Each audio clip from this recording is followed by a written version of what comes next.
बहुत बहुत शुक्रिया आप सभी का ज्वाइन करने के लिए। मैं आसिफ रशीद आपके साथ हूँ। यूनियन टेरिटरी के अंदर एक कैंपेन सरकार की तरफ से स्टार्ट की गई है और वो है एंटी एनक्रोचमेंट ड्राइव, जिसे आप इंसदाद तजावुज़ात मुहिम या फिर अतिक्रमण के खिलाफ जो कार्रवाई हो रही है, जो गैर कानूनी कहीं पर ढांचे बनाए गए थे, सरकारी ज़मीन पर कब्ज़ा था या फिर काचराई पर, तो उसको हटाने के लिए हमने देखा कि पिछले 4 हफ्तों के दौरान उतार चढ़ाव काफ़ी हमने कैंपेनिंग के दौरान देखे, लेकिन काफ़ी बवाल मचा, सियासी गहमा गहमी, बयानात सामने आए और अब इसमें एक बड़ी पेशरफ्त हुई है। वो पेशरफ्त ये है जो दिल्ली के अंदर या जम्मू कश्मीर के अंदर हमारे ज़राए हैं, सूत्र हैं, वो कन्फर्म कर रहे हैं इसको कि ये रफ्तार जो बुलडोज़र की अब तक चल रही थी, मुख्तलिफ़ हिस्सों के अंदर कार्रवाइयाँ चल रही थी, वो धीमी कर दी गई है, बिल्कुल सुस्त पड़ गई है। और उसकी बुनियादी वजह यह है कि कार्रवाई को फ़िलहाल ज़राए के मुताबिक रोक दिया गया है। 2-3 वजूहात हैं उसके पीछे, वो फटाफट से आपके सामने डिस्कस करेंगे। एक तो ये कि आपको याद होगा कि जब जम्मू कश्मीर के अंदर बहुत सारे इलाकों के अंदर कार्रवाइयाँ की जा रही थी, बहुत सारे हिस्सों के अंदर इमारतों को तोड़ा गया या ऐसे ढांचे थे जो सरकार के मुताबिक सरकारी ज़मीन के ऊपर थे, तो उनको गिरा दिया गया, सरकारी ज़मीन खाली करा दी गई। गैर सरकारी आदादोशुमार बताते हैं कि 4 लाख कनाल के आसपास जो सरकारी ज़मीन या तो काचराई या स्टेट लैंड जिसको रिट्रीव किया गया, सरकार ने जिसको बाजियाब किया, और उस ज़मीन को इस्तेमाल करने के लिए भी प्लान साथ साथ बन रहा है। लेकिन असल में हुआ क्या है, ये कार्रवाई इसलिए इस वक्त रोकी गई है, नरम पड़ी है। ज़राए बताते हैं कि जम्मू कश्मीर के लेफ्टिनेंट गवर्नर नई दिल्ली में पिछले दिनों आए, वज़ीर दाखिला की हिदायत के मुताबिक, यानी वज़ीर दाखिला अमित शाह ने उनको कहा कि फ़िलहाल जब तक आप पेपर वर्क बाकी चीज़ें कंप्लीट ना करें तब तक इस कार्रवाई को रोकें। अब जम्मू कश्मीर के अंदर क्या हुआ है कि चीफ सेक्रेटरी की सदारत में एक मीटिंग हुई है और आला ज़राए जो इंतज़ामिया के अंदर हैं वो बताते हैं कि इस मीटिंग में ये कन्फर्म हुआ कि अफसरान को हिदायत दे दी गई कि एक तो ये कि कार्रवाई को फ़िलहाल रोके, पहले अपना जो पेपर वर्क है, होम वर्क प्रॉपर तरीके से करें, उसके बिना कहीं ना, क्योंकि बहुत सारे इलाकों के अंदर सवाल उठे जब बुलडोज़र चल रहा था, तो लोग कागजात लेकर, डॉक्यूमेंट्स लेकर सड़कों पर निकल आए और कहा कि हमारी ये मिल्कियत है, हमारे पास पूरे डॉक्यूमेंट्स हैं, तो फिर आप कैसे डिमार्केशन कहीं पर शुरू कर देते हैं, कैसे बुलडोज़र चलाना शुरू कर देते हैं। तो उन सवालों से, उन खदशात से बचने के लिए इंतज़ामिया ने कहा कि पहले पूरे प्लानिंग के साथ जाएँ ताकि कोई सवाल ना उठाए। दूसरा, जो ज़मीन अभी तक ली गई है, एक तरफ जो ली जानी है उसकी भी हदबंदी की जा रही है, डिमार्केशन हो रही है, दूसरी तरफ जो ली गई है उसके लिए भी क्लियर अप कर दिया गया है कि एक तो यूटी लेवल पर जहाँ जहाँ जिन जिन एरियाज़ के अंदर ज़मीन ली गई है, कहा गया कि एक तो जियो रेफरेंसिंग होगी, डिजिटाइजेशन होगी, जिसका मतलब यह है कि जैसे जियो टैग आप किया करते थे, अपना ज़मीन का रिकॉर्ड जो है वो ऑफिशियली सरकार की कार्रवाई के मुताबिक आप उसको ऑनलाइन कर रहे थे, तो जियो टैगिंग की ज़रूरत पड़ती थी। जैसे आप PMAY के तहत मकानात लेते हैं तो जियो टैगिंग के बाद आपकी किस्तें जो हैं वो आपके बैंक खातों में आती हैं, पैसा आता है, तो उसी तर्ज पर जियो टैगिंग होगी, जियो रेफरेंसिंग होगी, और जो ज़मीन ली गई है उसको, जिस डिपार्टमेंट को जितना ढांचा बनाना है, ज़रूरत है, अवामी मफादात के लिए उसको इस्तेमाल करते हुए, यानी पब्लिक के लिए उसको इस्तेमाल में लाया जाएगा और ये ज़मीन जो है वो दी जाएगी इन डिपार्टमेंट्स को। जो ज़मीन ले ली गई है, जो ली जानी बाकी है, उसकी हदबंदी आने वाले दिनों में मज़ीद तेज़ होगी। लेकिन फ़िलहाल हमारी जानकारी के मुताबिक कि अब तक जो कार्रवाइयाँ की गई है उसको बेहतर करने के लिए, सवालात कोई गलत तरीके से ना उठाए उससे बचने के लिए, और जो पॉलिसी थी उसको मुस्तहकम करने के लिए, जो सरकारी अराज़ी पर बुलडोज़र चल रहा था उसको फ़िलहाल रोक दिया गया है, जो ज़राए कन्फर्म करे। और मुख्तलिफ़ महकमों की तरफ से इस ज़मीन को इस्तेमाल किया जाएगा जो 4 लाख कनाल के आसपास ली गई, और ये अवामी मकासद के लिए इस्तेमाल होगी, पब्लिक के लिए इस्तेमाल होगी। प्रॉपर्टीज़ जो बनाई जाएंगी, यहाँ जो ढांचा तैयार किया जाएगा वो सरकार लोगों के लिए इस्तेमाल करेगी। इसके अलावा ये कार्रवाई उस वक्त रोकी जा रही है जब इंतज़ामिया की तरफ से जो मुबैना तौर पर कहा जा रहा है कि वज़ीर दाखिला के साथ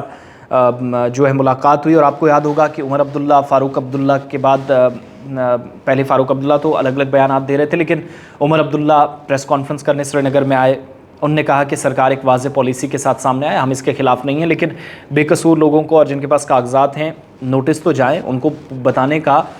एक्सप्लेनेशन देने का मौका तो दें। उसके बाद महबूबा मुफ्ती सामने आई। उसके बाद हमने देखा यूनियन टेरिटरी में सज्जाद लोन JKPC सदर वो सामने आए।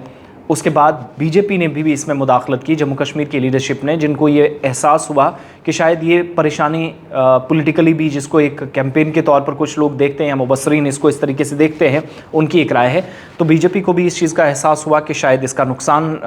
हो सकता है, या कई लोग आ जाएंगे बीच में या कई आए होंगे। तो उन खदशात को दूर करने के लिए उन्होंने भी मैटर टेकअप किया और सीनियर अफसरान जो है, सीनियर पार्टी के लीडरान जो है, नई दिल्ली में वज़ीर दाखिला के सामने मामला डिस्कस किया।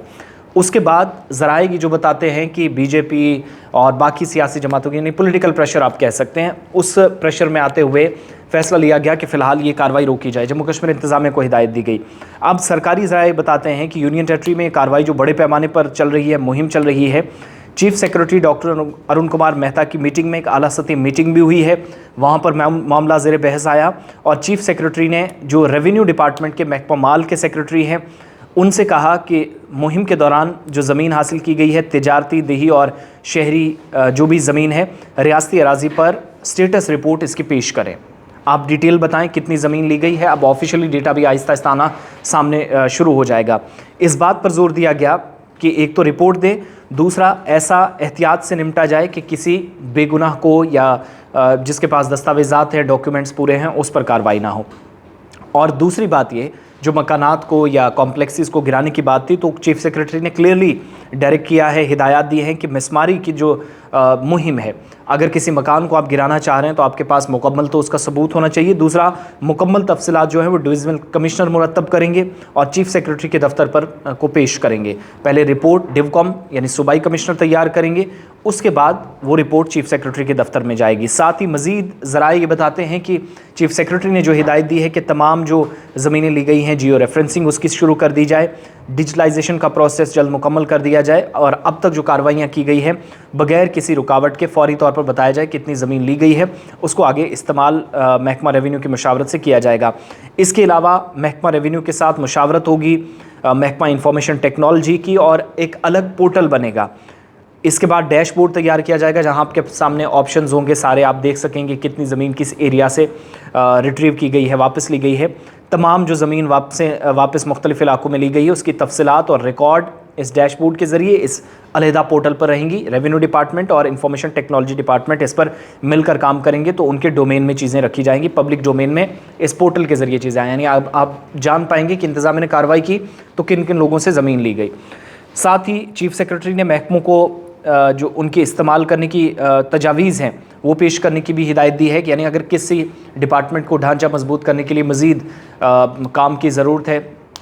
आपने कहीं पर कोई इमारत बनानी है, कोई दफ्तर बनाना है, फौरी तौर पर बताएं तो उसको भी ज़मीन दी जाएगी। लेकिन अस्पताल, खेल के मैदान, बस स्टैंड, पार्किंग की जगह, स्कूल, कॉलेज, सड़कें और इंडस्ट्रीज़ वगैरह जो सनतें वगैरह हैं, इसकी प्रोजेक्ट इसकी DPR तैयार करेंगे और माली साल 2023-24 के दौरान फ़ंडिंग की जो तजवीज़ है उन्हें फ़ंडिंग भी इस मंसूबे के तहत बाद में दी जाएगी। यानी जो ज़मीन ली गई वो सरकार इस्तेमाल करेगी अवामी मफादात के लिए और जो ली जानी बाकी है उसकी हदबंदी भी साथ साथ होगी। दूसरा, फ़िलहाल इस कार्रवाई को रोक दिया गया है, जो ज़राए इस वक्त बता रहे हैं। यही वजह है पिछले कुछ दिनों के दौरान हम कागजी कार्रवाई ज़्यादा देख रहे हैं, बुलडोज़र फ़िलहाल रुका हुआ पंजा बहुत सारे इलाकों के अंदर नहीं चला है। इसके अलावा जो हमारे ज़राए से हमें जो जानकारी मौसूल हुई है कि वाज़ेह एक पॉलिसी बनने जा रही है जिसके तहत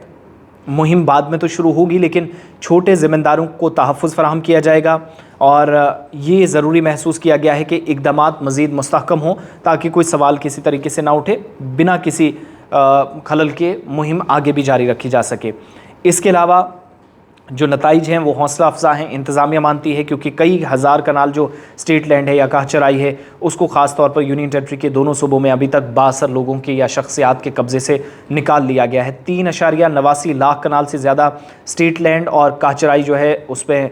कब्ज़ा करने वालों से वापस ली गई, यानी तकरीबन 4 लाख के आसपास ही बनती है, जिनमें ज़्यादातर सियासतदान हैं, रिश्तेदार हैं, रिटायर्ड ब्यूरोक्रेट्स हैं, जिनसे 2.74 कनाल अराजी को वापस लिया गया है, 2.74 लाख। इसके अलावा इसी तरीके से जम्मू में भी पूरे ख़ित्ते में स्ट्रीट लैंड या काहचराई पर भी अभी तक आदाद व शुमार जो है वो बहुत जल्द सामने आ जाएंगे। पोर्टल एक बनने जा रहा है, उस पर टेक्नोलॉजी डिपार्टमेंट, इंफॉर्मेशन टेक्नोलॉजी और रेवेन्यू डिपार्टमेंट जो है वो काम करेगा। तजावुज़ात को हटाने के लिए काम बहुत सारे इलाकों में या जो तामीरात हुई थी उनको भी काम हो सकता है आने वालों में दोबारा शुरू हों, लेकिन कानूनी सरगर्मियों का लोग फ़ायदा उठा सकें, किसी के साथ गलत ना हो। इंतज़ामिया अब इस चीज़ पर ब्रीफली फोकस कर रही है और वाज़ेह पॉलिसी के साथ सामने आ सकती है। सबसे इंपॉर्टेंट चीज़, जो ज़मीन वापस ली गई उस पर अस्पताल, कॉलेज, स्कूल, यूनिवर्सिटियाँ, प्ले ग्राउंड, बस स्टैंड वगैरह बनेंगे। और जियो टैगिंग होगी। जियो